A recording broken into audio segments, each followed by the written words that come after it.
That was good. Hello, y'all. Thank y'all for joining me today. My name is Myron J, the coach. This is Healing Before Dating. Thank y'all so much for joining my live. Please share this video, put it on your Facebook pages, send a link to your friends, your family. We're going to have a great time. Please forgive me for not having this event on YouTube because we had some technical difficulties on YouTube earlier, so we couldn't broadcast live on YouTube. But no worries, we're going to have a great time anyway, and we're going to make this thing work. One of the reasons I want to do this event called Healing Before Dating is because I wanted to focus more on healthy relationships, right? And a lot of people are out there traumatized mentally, of course, with old childhood drama or trauma and old past relationships as well. So I got Dr. Smith that's with me. She's a licensed therapist, and I have Untitled Chapter, Life After Divorce coach. So we're going to share some great information with you guys, some great tips.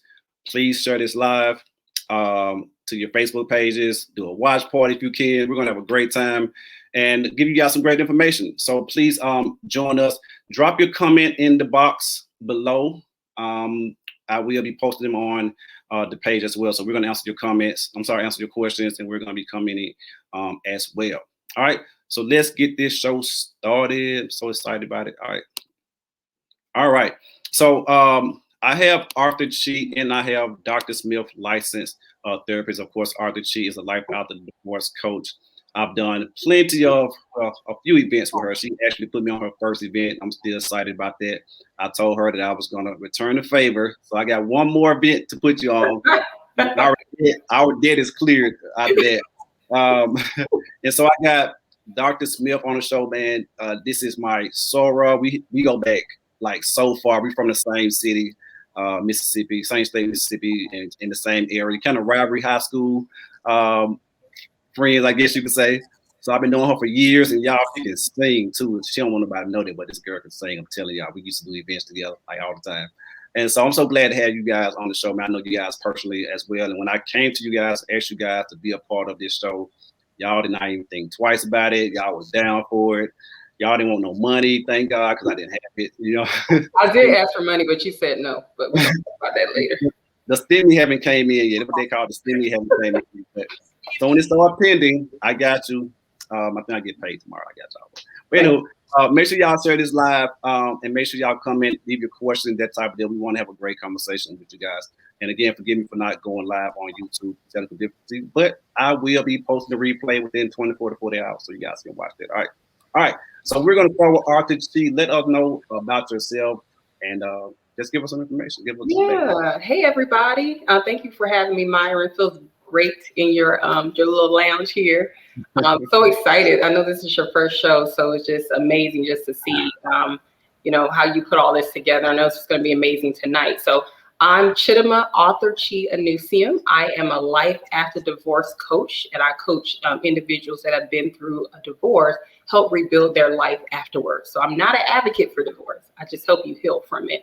I'm also a best-selling author From Glass to Stone, where I share my journey of divorce from pain to power.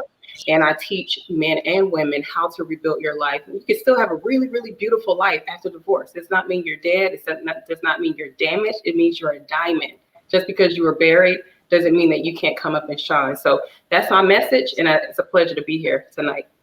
Thank you so much. Dr. Smith, what you got for us, lady? I know you got some good information for us. Let us know about yourself and what you do and how do you take care of your business and feed your family also. All right. Hey, everybody. I'm Dr. Dorothy Smith. I am a licensed clinical social worker in the state of Mississippi. The name of my company is Heal Thyself LLC because it starts with you. It starts with you wanting to put in the effort towards your healing so you can grow. Some issues that I normally treat include anxiety, depression, stress, and just normal phase of life issues, including divorce reaction with children, adjustment disorders with children, divorce recovery as a divorcee, and what Ms. Chi just said, you can recover after divorce. So divorce is definitely something that is an issue that most individuals don't even talk about.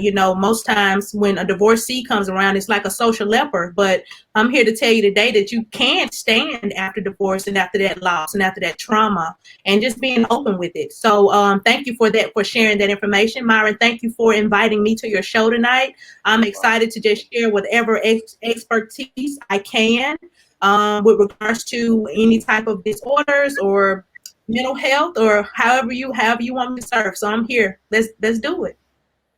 I love the energy, and people don't know what's been going on behind the scene with all three of us. We all have been feeling down and a little sick today, and I thank you guys so much for not counting on me. I know it was kind of rough, but I was feeling kind of bad earlier. I know you ladies was as well, and I appreciate you guys so much for just pulling through and pushing through. And sometimes when you're trying to do something great, and when you're about to bless someone, the devil just come in and just try to take it away from you. So thank y'all for the encouraging words, for giving me encouraging words earlier off the scene, and I really appreciate you all. All right, had to let everybody know that. Let's get started. Dr. Smith, now you are a licensed therapist, right? And Yeah. people don't know about therapy and counseling, how it works. So many negative conversations is around, especially in our community. So explain to us how your consultation works. Try to ease our minds a little bit about how this whole counseling and therapy session works from your point of view. Okay. So the first thing I want to start off is just by saying, as far as my Christian people, it's okay to have Jesus and a therapist. I'm just going to say that. The Bible says, surround yourself with a multitude of counselors. So it's okay to have a counselor, and it's okay to be a Christian. It's okay to seek counsel from someone else. Generally, how I do things is I'm very, very formal, and, you can text me, you can call me, and we typically set up a consultation. So during the consult, I like to, initially create that safe space for my people. I take down their personal information. We do all that background stuff, your name, your date of birth, your phone number, email address, etc. And then from there, we're able to kind of get the ice breaking point, like what's going on, what's bringing you to counseling now. Is it anxiety, is it stress, is it your job, what's going on? And then from there, we schedule an assessment and we go from there. And that's how we build a relationship, from the assessment, getting that part out the way, and then starting the counseling process. So it's a pretty easy, streamlined process to get service. If you don't want to start with me, seek out someone else, but counseling definitely helps you to deal with life's issues.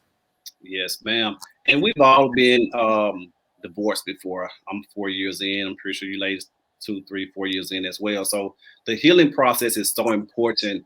That's one of the things that I had to quickly remind myself to back away a second, because I didn't want to go into each relationship or whoever I'm dating damaging the next person. It's not fair to them, and especially people that's already peaceful and people that's already that's trying to work on themselves as well. So it's always good to work on yourself. There's nothing wrong with being alone. There's nothing wrong with trying to heal and get some counseling before you move forward to the next relationship.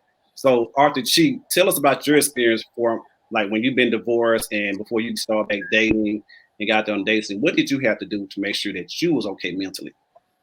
So I agree with Dr. Dorothy. I was one of those Christians, that I thought God and prayer was going to heal me, and they were like, you need to go to therapy. And they probably got tired of me running my mouth to them, about my divorce. And they're like, I'm sick of her. You need to go to therapy. Okay. But I just thought that, I would just read my scriptures, I would pray, whatever, and I would be okay. But that's not true. And one thing that I share, I think that 2 weeks ago, I shared that healing is a combination between spirituality and practicality. Like, you have to put the steps in place. It's not all woo, woo, woo, some kind of spiritual thing in the air. You have to bring that down to reality sometimes and get your behind the therapy. Get yourself some help. Exercise, eat right. There are a combination of things that you can do to aid in your healing process. And that was something I had to learn. And one of the beautiful things that I learned was I was actually trying to solve for the symptom, but I was not attacking the root of my issue, which was my childhood. I had to go all the way back to that. And the therapist and counselor helped me to do that. So I just encourage anyone that is going through, it may not even be a divorce, it may be a death of a loved one, it may be an addiction, whatever it is, that counseling is definitely you can't lose. So that, in addition to prayer, you can't lose. So shout out to Dorothy and her colleagues. Thank you so much for sharing that, and I'm glad Dorothy and Dr. Smith. I'm so glad you brought that up, because I was going to say something about that too. You're trying to steal my thunder a little bit, but I was going to say something about that too. I look at it like this: it says faith without work is dead, right? You can't go get that job if you don't put the application in. So you can have, and if you want mental healing, it's okay to pray to God, but what work are you going to put in to make sure that you're okay, to make sure that you're healed? And that's when the therapists or the counselors come in. It all works together.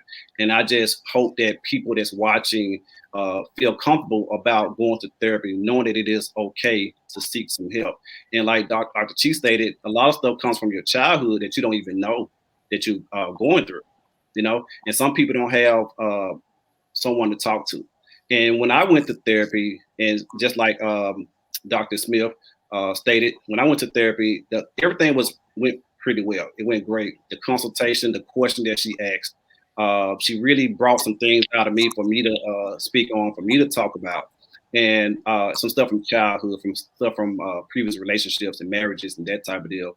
And everything is confidential, right, Dr. Smith? Everything is confidential. You don't have. I would rather come to you and talk to you and put all of it out there, knowing that you're not going to tell anybody, versus somebody that's in my circle with a possibility that they may go out and tell someone else, right? So, and Dr. Smith, you've been through your divorce. How you feel about the whole healing process?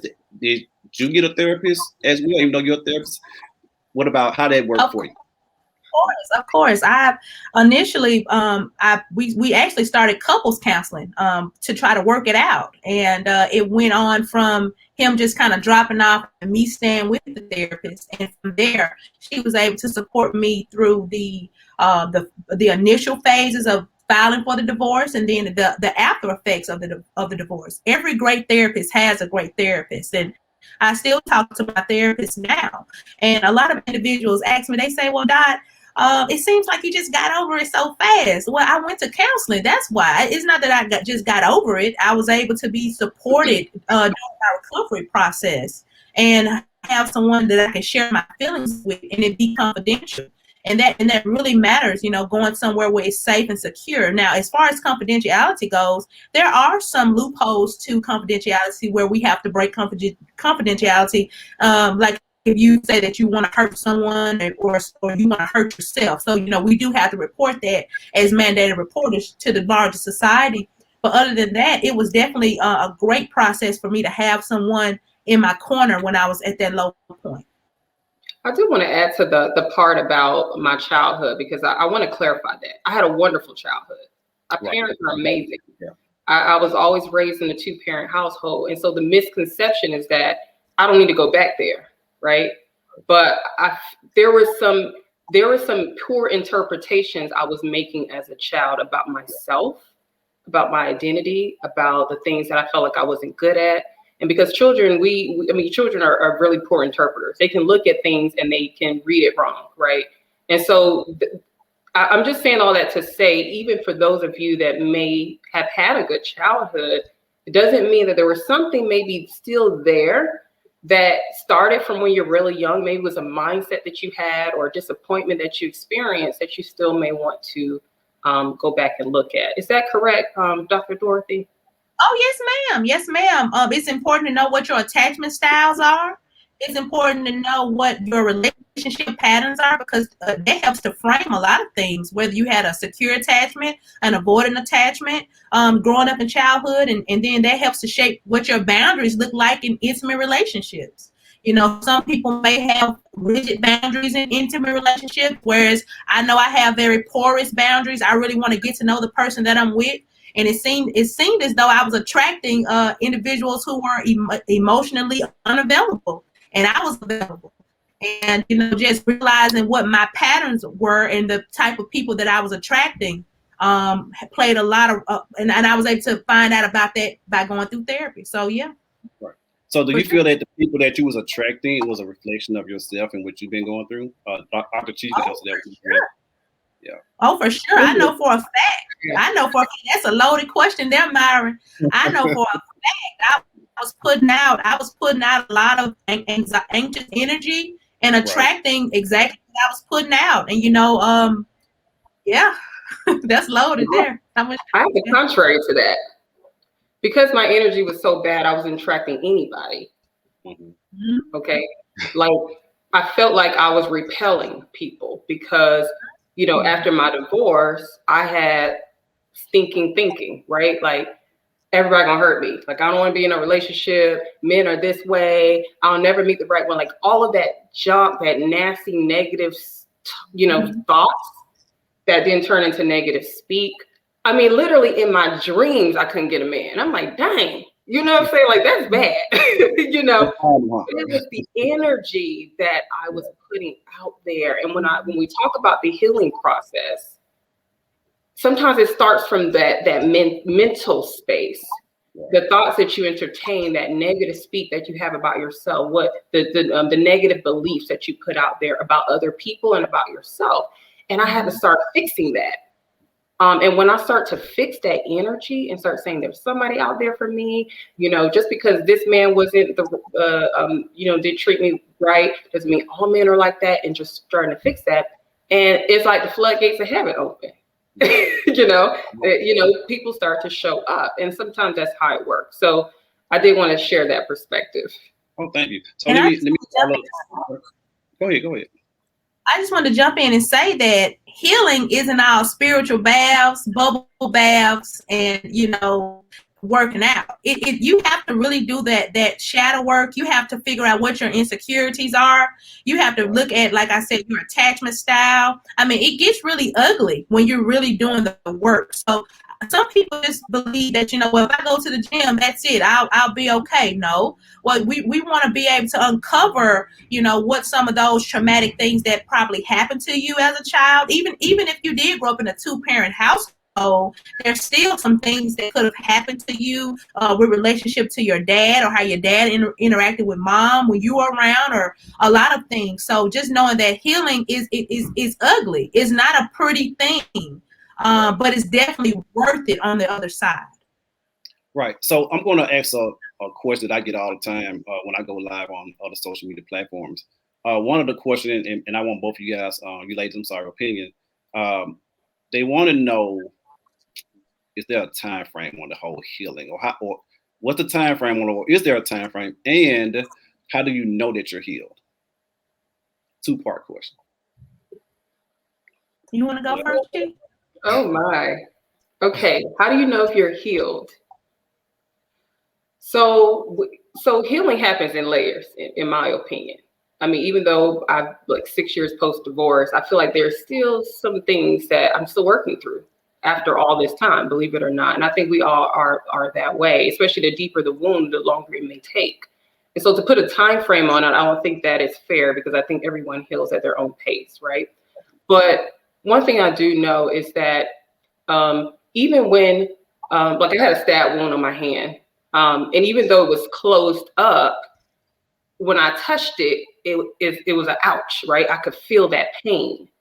So I would say if you're still sensitive in that area where it feels like it's like an ouch to you, whether somebody betrayed you or someone said something nasty to you and it triggered you, right? Then that must mean that there's still space there that needs some TLC when it comes to the healing process. Right. And when you can touch it and there's no more pain, then I feel like, or very little, I feel like you've progressed in your healing process. So. Okay, sure. I definitely agree with that. I think that's a great analogy you said. And how I look at the healing process, healing is ongoing until the end, until the day that we pass away, until we cease to exist. There's always space to become better. It's always room to improve yourself in different areas. Whereas if it's emotional regulation, being able not to flip people off when you're driving, it could be anything that can trigger you. And it may not be related directly to a breakup or to a divorce. It can be just your child crying, mothers fussing at their kids because they're irritable, different things. So I just look at it, we don't want to put a timeline on healing or a timeline on grief, because you really can't. But like she said, it's the moment of indifference. for instance, it was a point to where when I would have to see my ex-husband in order to give him the kids, it used to bother me so bad. It's like, ugh, I gotta see him, man. I don't want to see him, da da da da. And it's like now it's just like going to the grocery store, like, here you go, dropping them off. And that's when I knew I had gotten better. Or even looking at it from I was crying maybe 3 times a week, and then maybe you go to crying maybe twice a month, and then maybe you go to crying maybe 1 time in 6 months. You just see the subtleties in yourself getting better, and you just focus on you and not how anyone else journey is, because we all have our own journey. It's not going to look the same. Your journey is not going to look like mine. So just knowing when you see yourself getting better in different areas that you used to suffer with, that's how you know. You know. Exactly. And I always tell people, can nobody tell you when it's going to be exactly, but you're gonna have that feeling on the inside. And just like you ladies was just stating, it's all about when you're no longer mad at the thing that you used to be mad about anymore. When you feel like you can smile at it, you got peace about it. That's when you know you're getting better. That's when you know you're getting healed. And one of the reasons, and I do want to, like, I'm always want to do an event like this to promote healing, to promote therapy and counseling, that type of deal. And I'll share my story. One of the reasons why I just started going to therapy in January, this past January, and I've been looking around, and I know, and people need to know as well, you can locate or get a particular therapist if you want to. I wanted an African American female or woman. That was just my preference for my own reasons, right? But it wasn't so much that, and people gotta understand that it's not always have to be that negative reason that you go to therapy. I want to go to therapy because I want to be the best husband, the best father, the best friend, the best person ever in life. You know, I feel like I'm okay. I know I'm okay. I know I'm a good person, but it's always room for self-improvement. Like you ladies was just saying, there's always room for that. And you should want to be better. You know, you should want to be better. You should want to get better, especially for the people that surround you, especially for that person that you're trying to be in a relationship with, and definitely your kids. So it's all about trying to heal and trying to be better, not only for people that surround you, but definitely yourself. And so I'm glad you ladies brought that up. Anything else you guys want to share? Anything else you want to put out there before we? Well, I just wanted to commend you as an African American male, right? To be that example for men going to therapy, because I think sometimes, you know, I know we're getting better in that space. You know, they have the old mental health awareness and all of that going on. So men are being more, you know, aware of their mental health. But I think it's very important to see examples like yourself where you talk openly about it to encourage men to know it's okay. You know, it's okay to admit that you're not quite there. It's okay to admit that there's still some areas that you're still working through.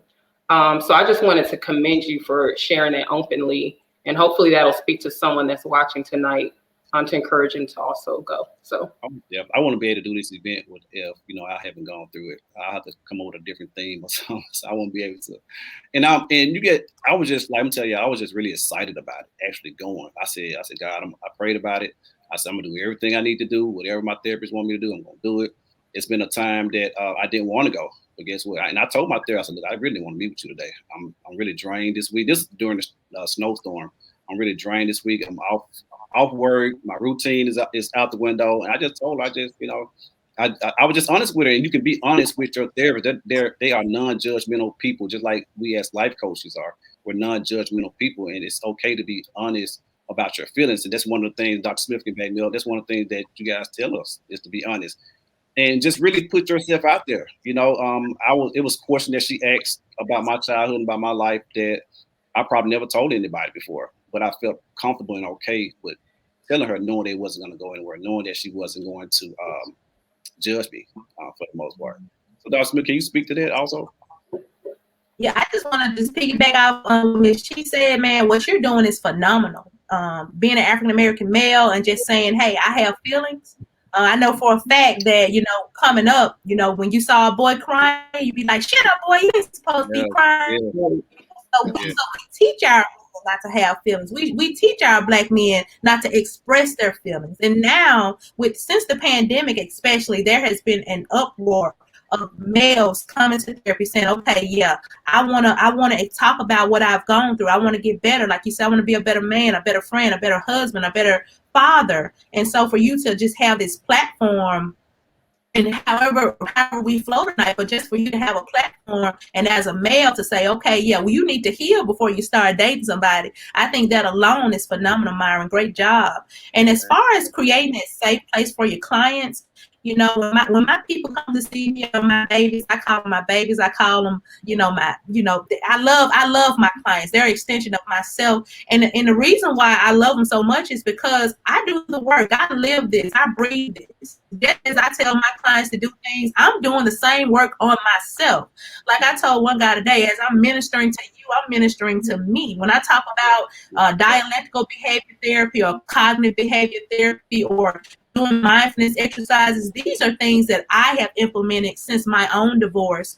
Spirituality practices, my stones, my crystals, whatever you have to do to find your center, to ground yourself, do it before you get someone else involved with you. So it's important to do that. You're going to have to help me spell some of the words you just said, because I ain't never heard that before. But I definitely will. But I love what I do, and I love implementing evidence-based approaches that have been proven to work. That have the research out there that support what the efficacy of the intervention is. Like I said, I'm a big DBT person, dialectical behavior therapy, and it works.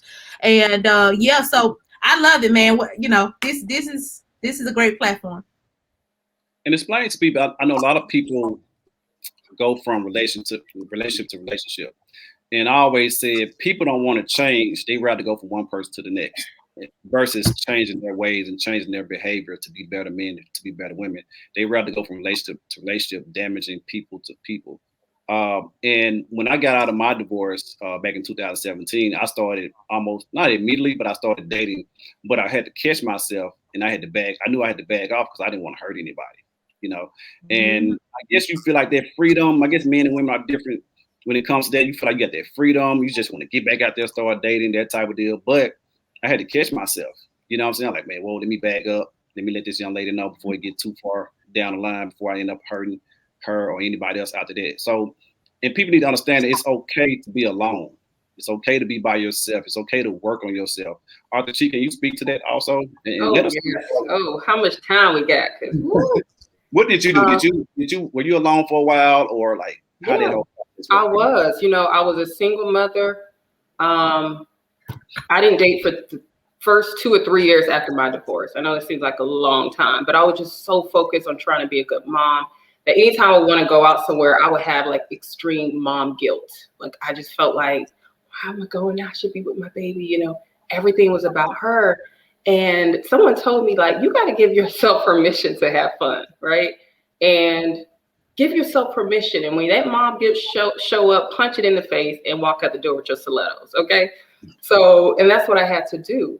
But one thing I learned, though, and this is something that just dropped in my heart this morning, was I had to learn in my healing process how to embrace different versions of love. Because for me, when I thought about love, it was more so the romantic love, right? But there's other forms of love that's ready to embrace you from your children and your family members and your friends. And sometimes we're so caught up in trying to find this boo and this bae, that kind of love, relationship goals, that we miss all this other love that's ready to come to us. And I remember one time I had this dream and I heard the Lord tell me, you about to meet the love of your life. Okay. And I'm like, oh, I woke up like, it's my year. Okay. So it's like 2 years ago. So obviously, but anyway, so I said, it's my year. But that particular year, I didn't meet anybody. I didn't meet anybody romantically. But my relationship with my daughter got so strong. Like I love my daughter, but I fell deeply in love with her. And he said, when I told you you was going to meet the love of your life, I wasn't talking about a man. I was talking about your daughter. This girl loves you. She loves you unconditionally. She's constantly pouring love on you. And you're over here looking for something else when what you were looking for is right there in front of you. And so I felt like in that singleness, it allowed me to embrace those different versions of love that filled me in such a way that even if a romantic love showed up in my life, it would just be right in lockstep with everyone else. It wouldn't have more priority than the next, right? And I think that's just the healthy way to view love. So you don't idolize a certain type of love, but you embrace all forms. So, wow, you said something. That's a mouthful. You said something then, like that was good. I got to go watch that on the replay. That was real good. That was real good. Thank you so much for sharing that. So, during the whole dating stage, I know a lot of people are getting tired of the whole dating scene. It's always a circle. It's always the same circle, the dead end. You have to introduce yourself 5, 10 different times over, and you get tired of it. Everything seems so good in the first few days, and then everything goes downhill from there. So how do you guys like maintain mentally when it comes to those situations? And I know this event is about healing, but all this plays a part also. So how do you ladies, work with that? Like, how do you handle that knowing multiple people are, because once you find your peace, you're not gonna let anybody, get in the way of that and or disturb your peace anymore. And you'll cut off people in a minute. The first mistake, they gone. You know what I'm saying? So how do you ladies handle that, like for us the dating scene and like on a personal level, so people can know, for the people out there that's tired of dating and tired of trying to put themselves out there and nothing happens?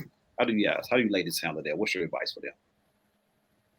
Well, I'll go. I'll jump out there first, and I'm gonna take my glasses off and just be Dot for a second. And I'm gonna say, bro, okay. There you go. I was waiting on you.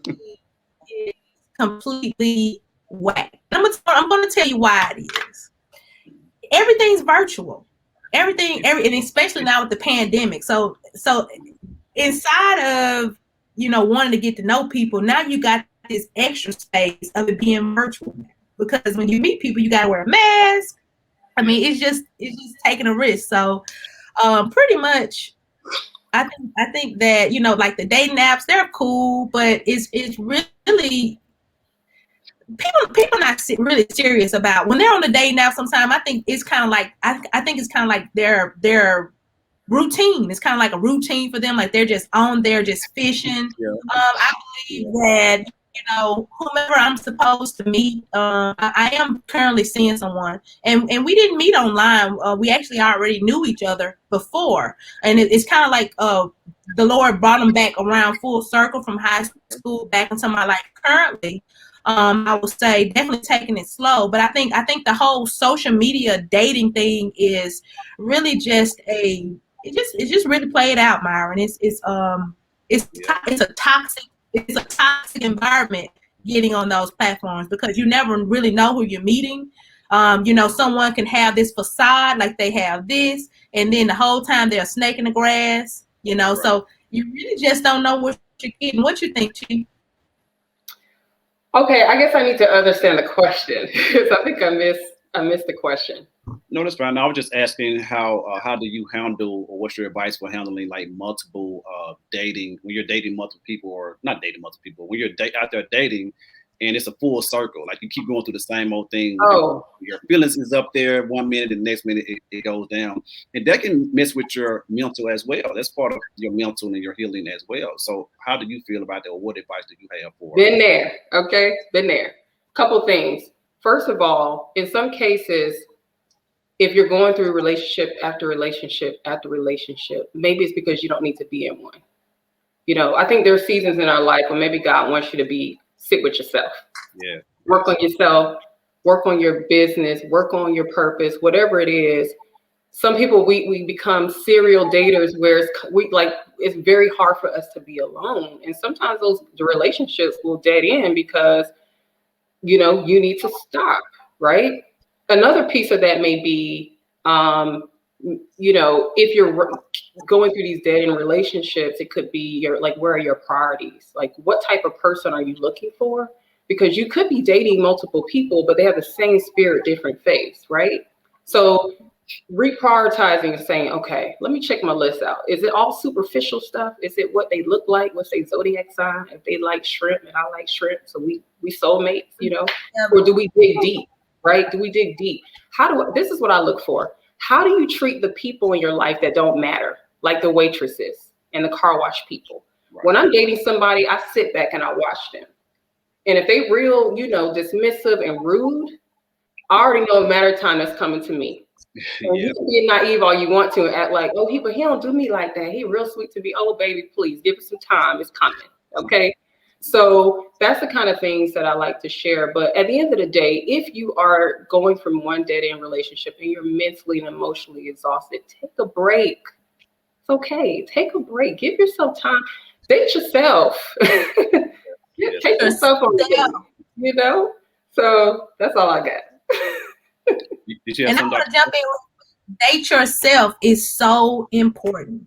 Self-love and taking that energy that you were putting toward other people and finally investing it into yourself is such a beautiful thing, because you can show yourself how you want to be treated. And once you started to treat yourself a certain way, you will not tolerate anything less than what you're able to give yourself. And also watching that codependency. Codependency is when you start to date someone and then all of a sudden it's all about what their needs are. You overextend yourself at the expense of yourself. So make sure that you have healthy boundaries in your relationship. Like she said, different person, same spirit. I really like that analogy. I think that's dope, because sometimes watching your relationship patterns, am I attracting the same person over and over again? Is this the same house plant that I just got rid of last week? So, you got to be able to date yourself in a season and treat yourself good. Before the world closed down, I used to go on solo-cations a lot and took myself out of the country and did different things with myself just so I can be alone. And the thing about it is, just because you're alone, that doesn't mean that you're lonely. Right. So once you get to a point that you can tolerate yourself and you're comfortable with self, then it may be time to venture out and say, well, maybe I can include someone else into this. But not before then, not before you can be by yourself. You got to learn how to be alone. Right. And people are scared to be alone because it seems like in this world, we're meant to be with somebody. We feel like we have to be with somebody at every time and every moment, to the point where, like I said earlier, people go from relationship to relationship or from guy to guy, woman to woman or whatever, because they feel like they just have to be with someone because that's how it's been all of their life. And with my personal experience as well, like late last year, I was dating or talking to different women here and there. And it wasn't working out. Like I stated earlier, people come and go, like they quickly come and go. And sometimes I had to ask myself to see, was it me or anything that I've done? Because my thing is this, what we also need to start doing is reevaluating ourselves and our past relationships also. So if you see a pattern within yourself and your past relationships, and it's the same thing, you got some things that you need to work on. You got some things that you need to try to heal and get better at. But I was dating, or I was talking to a few young ladies here and there. Like I said, things was coming and going with that. And so I just said, you know what? I was frustrated, right? And I know a lot of people out here get frustrated at the whole dating scene. And to go off of what you guys, you ladies said as well, it's all about trying to be by yourself and finding yourself, self-care, self-love, dating yourself.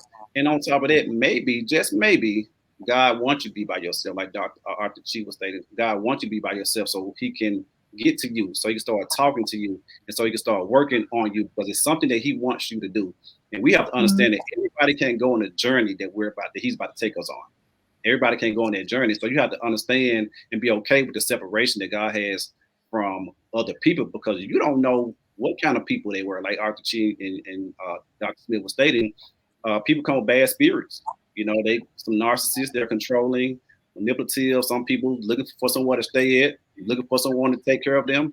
So you got to be okay with people or things not working out in relationships or during the dating part of it. So can I add to that too? Yeah.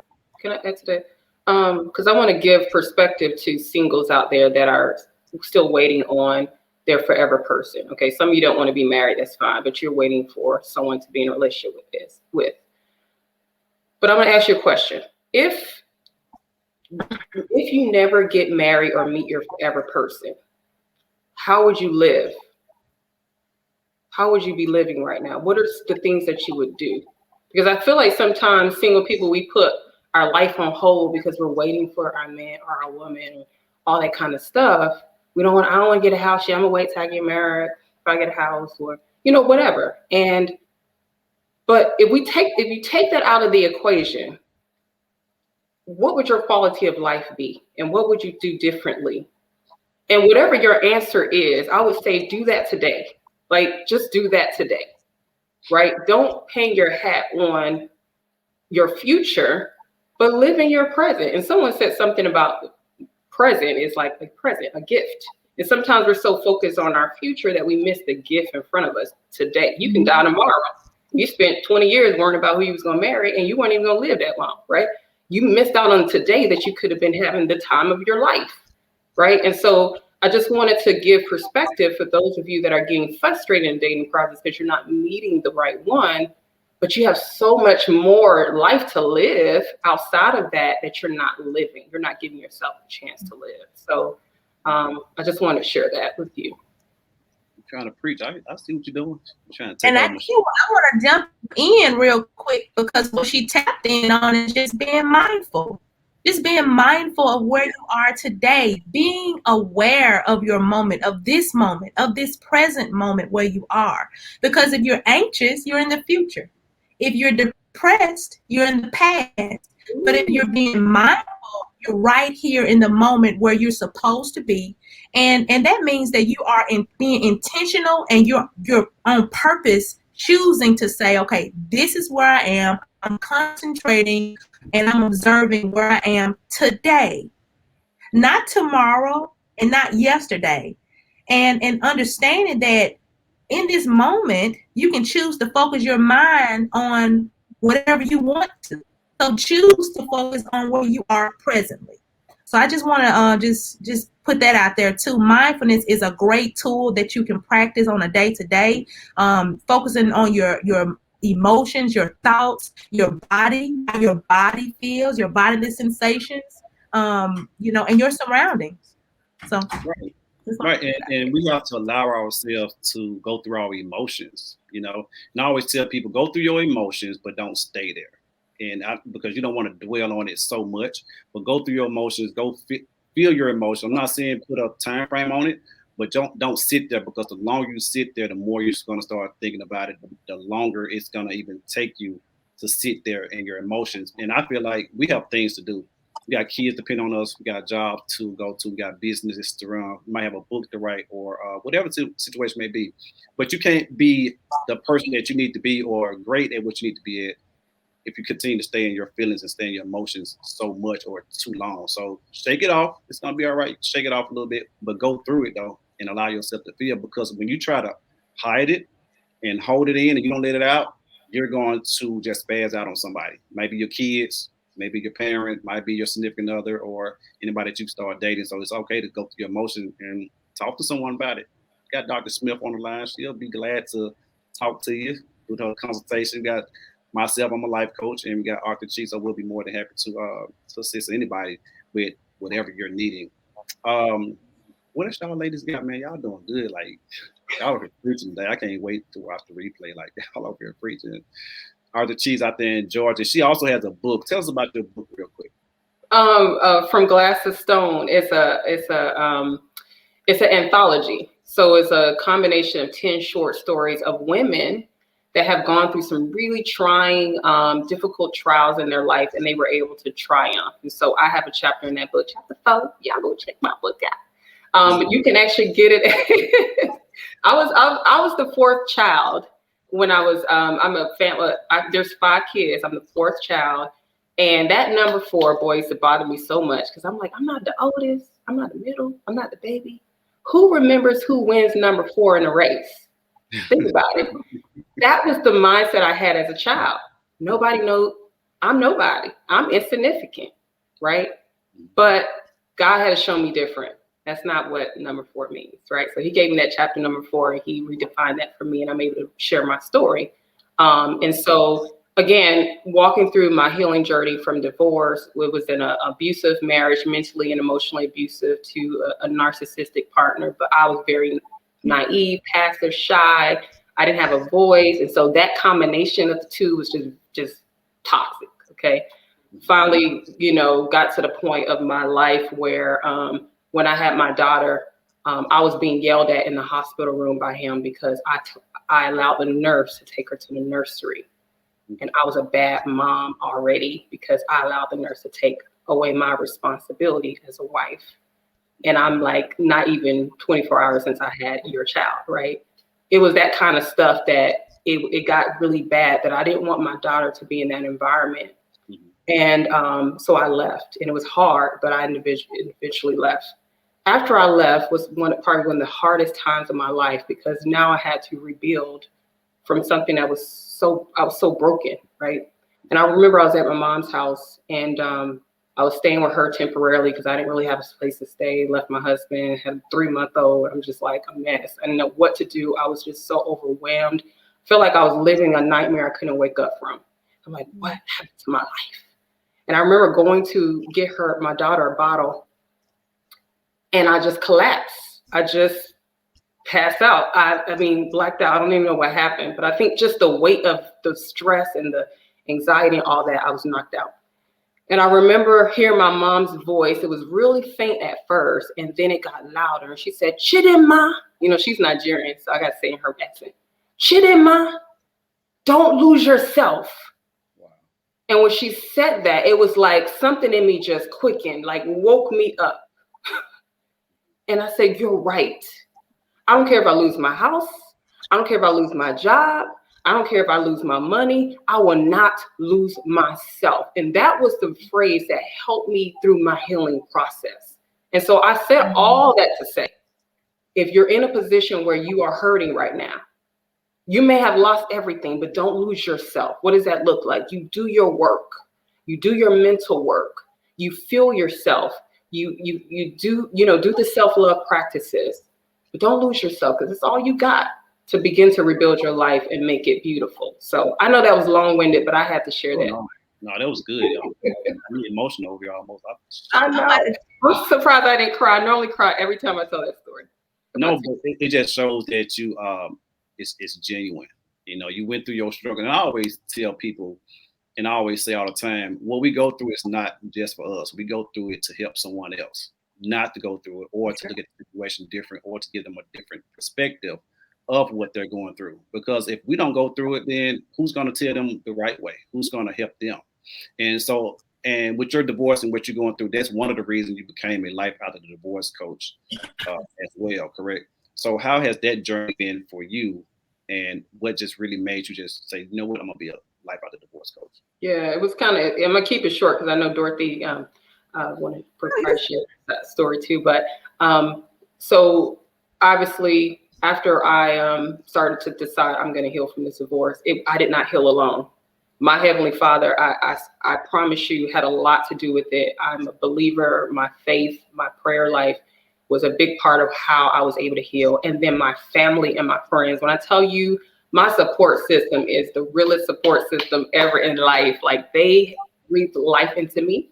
And so God began to give me some steps to healing, because I was researching and stuff, and I couldn't really find how to heal from this. Like, I felt stuck. And he told me, he said, the reason why you can't find the answer is because you are the answer, right? So I need you to go back. I take you through this process, take everybody else through it that is going through, divorce process. So that's what started the journey, is that this is from experience. A lot of what I'm sharing with y'all today wasn't because I read it. This is something I lived and experienced. And so hopefully, I'm able to help those of you that have been through a divorce and you're looking to recover. So. Thank you so much for sharing your story with us. I know that was kind of tough. Sometimes these type of events bring out those kind of things out of everyone, but I know that somebody needed that and that realness, and for you to be genuine. So thank you so much for telling us your story, because it's one of the reasons why I became a life coach as well. I didn't know what my purpose was. I was praying about it. I just knew I liked to help people. You know what I'm saying? I knew the feeling that I got when I helped my students with my main job, and just when I helped my clients also. And so I've been through the divorce. I've been through the toxic relationships. I've been through everything. So that's one of the reasons why I became also. So Dr. Smith, how long have you been a therapist, and what just got you to say, you know what, I'm going to be a therapist. I'm going to help somebody? Like, where that whole idea came from and how that process and journey been for you? Well, as you mentioned before, we're from a very rural area in Mississippi, and we did not have access to counselors when we were growing up. I know for a fact I didn't. I know that when I was a young girl, I wish I would have had someone that I could confide in, and maybe I would not have made some choices that I made. Of course, not judging my younger version of myself, but definitely wish I would have had that guidance. So that let me know that I did want to be in the health profession. I didn't know exactly what type of help I wanted to provide. So I just went on and honestly, God really just steered me in this direction. You know, everything that has manifested for me has really just been put here, and I kind of just took a step in that direction. And just piggybacking off what Ms. Chi said about real life experiences, I think what makes me a dynamic counselor is my ability to be genuine with my people and be able to connect with them through real life practices. I remember back in I had Aubrey in 2018, and I think he left me. She was 6 weeks.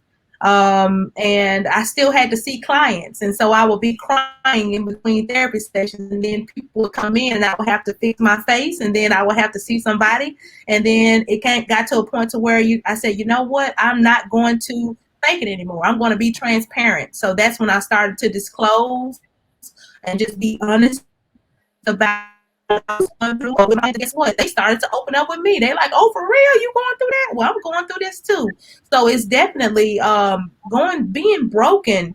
When you're broken down and you're a healer, you know, you're someone who naturally people are attracted to you for, you know, advice, or for, you know, just for help in whatever way, because it's the energy that we give off. Every one of us on this call is something that we give off to other people to make people attract to us to say, hey, yeah, I want you to help me. But when I was going through that broken phase of my life, it made me a dynamic counselor because in that hurt, I was able to see other people's hurt. In my depression, I was able to understand what depression was. Through having panic attacks, I was able to relate to individuals who have panic attacks and who have experienced trauma and PTSD. So it really takes you to have to live it, breathe it, in order to truly understand how those symptoms manifest. And through me going through it, it made me a better counselor for sure. So, you know, that's just a little bit about some of my story. I don't want to disclose too much, but I've been hurt before too, Chief. I've been low. In Myron, I've been broken for sure. And what I can say through that experience, it has definitely molded me into a better counselor, and I appreciate that experience so much. Oh, most definitely. I thank you both for sharing your story. Of course, I've been there as well, and it's all about accountability at the end of the day. You know what I'm saying? It's all about taking accountability for your actions, what you've done as well, and just being responsible and just making things better for yourself. So, Dr. Smith, real quick, before we get ready to end, what would you tell yourself, what you know now, and all the experience and all the information that you have gained over the years since you have been divorced, what would you tell yourself now or our audience about your journey, what you know now? And same question for you, Archie. Okay. Well, what I know now is that it's a part of the mind that we definitely want to be able to get to, and that's the wise mind. That's the part of the mind that is using rationality and also reason to help inform your decision-making process. Sometimes we use our emotional mind to make choices, and that emotional mind can get you in trouble. You know, that's just when you acting off on impulse. So what I would tell myself, that version of myself, who I love unconditionally, because she was definitely resilient during her process, but I would tell her, don't judge yourself while you're going through your process. Meditate, you know, focus on you immediately and not focus on going to other people for advice. Unless it's a counselor, don't go to your mama, don't go to your cousin, don't tell everybody your business, because some people like when you get divorced. Some people are glad that your relationship did not work out. You know, you got some people that are happy to see you fall down, and they say, yes, I'm glad it didn't work out. So just being mindful of who you share your information with. I know for a fact sharing with a counselor really helped me therapeutically to be able to work through some of those uncomfortable emotions at the time. So I'll just tell myself to, you know, well, really and truly, girl, keep doing what you're doing, miss. You're doing a good job. Stay focused on your goals. Don't let anybody stand in your way, and continue to be a dynamic mother and friend. right? And continue to speak life over yourself. Speak some positive things over your life and yourself. Dr. Chi, what you got for us? I would say your future self is about to blow your mind. It gets better from here. And I feel like if you submit yourself to the process and commit to doing the work, seeing therapists like Dr. Dorothy, and all of the other pieces of the healing process, which as a divorce coach, I do walk you through. So the things that I said that I got downloaded when I was in my healing process, I actually teach those things. So we walk through forgiveness. We walk through, getting rid of those negative emotions. We walk through, rebuilding your self-confidence, learning who you are, valuing yourself, learning how to share your story, because part of your healing, I believe, is giving back. And sometimes that's in the form of telling people what you've been through, sharing your wounds with them, or your scars with them. The scars are healed. You want to share those with them. That's all part of that healing process. And, that's something that I would love, again, to share with you for those of you that need that assistance. But your future self is going to blow your mind. That's what I'm going to leave you with. That is so good. Thanks, both of you. And me personally, I would tell everyone, and this is something that I had to struggle with, and I had to pray about, is to forgive yourself. And that's one of my slogans: forgive and live. Because you can't live a full life. You can't live the life that God wants you to live and wants you to have if you continue to hold on to burdens and what happened to you long time ago and the people that hurt you long time ago. You got to be okay with not getting that apology. You got to be okay without getting that closure, right? Mm-hmm. You got to go on. So forgive yourself, not for them, but for yourself, so you can do better, so you can move forward. And just like Dr. Chi said, your new self, your future self is really going to blow your mind. And so work on yourself. And also, no matter what you're going through, this is like what I always say, no matter what you're going through, keep going. Just keep going. Idle mind's the devil playground. Just keep going, keep fighting, keep trying to get better. Talk to someone, a professional. If you want to do a life coach type deal, Dr. Chi and I myself would love to help you. If you want to therapy, if you need therapy, if you need counseling, Dr. Smith would love to help you. She's in Mississippi. We have 2 offices, correct, Dr. Smith? Mississippi? Well, just one now. We this one. So that's Jackson, yeah. Okay, and she'll be more than happy to assist you. And it's just all about just going to get that help that you need, that you desire. Feel okay and comfortable with wanting to be a better you and improving in every aspect of your life. Because once you're healed, and again, healing is an ongoing process. There's no time frame on it. It's an ongoing process. You can heal from childhood trauma. You can heal from death of a family member, or toxic relationships or marriages and that type of deal. Because you want to be better for yourself. You want to be better for your kids, especially if you have kids, and you want to be better for whatever relationship that you go into next. And we need to start focusing more on healthy relationships as we are moving forward. But thank you both for joining me, man. I'm so happy about this event. Dr. Chi from Georgia. I'm in Dallas. I got Dr. Smith. She's in Mississippi. And I'm just really appreciative of you ladies just joining me. Y'all, I know y'all help somebody. I know y'all help somebody. Thank you all for watching this live. Please feel free to share it, on your Facebook pages, Facebook groups. I'm going to have it up on YouTube probably the next 24 to 48 hours, so you can share the link and send it to whomever. Make sure you are following us on social media as well. Thank you all for joining us. We really, really appreciate you guys so much. All right. Thank y'all. We'll see y'all soon. Be ready for the next event. All right. Bye. Bye, y'all.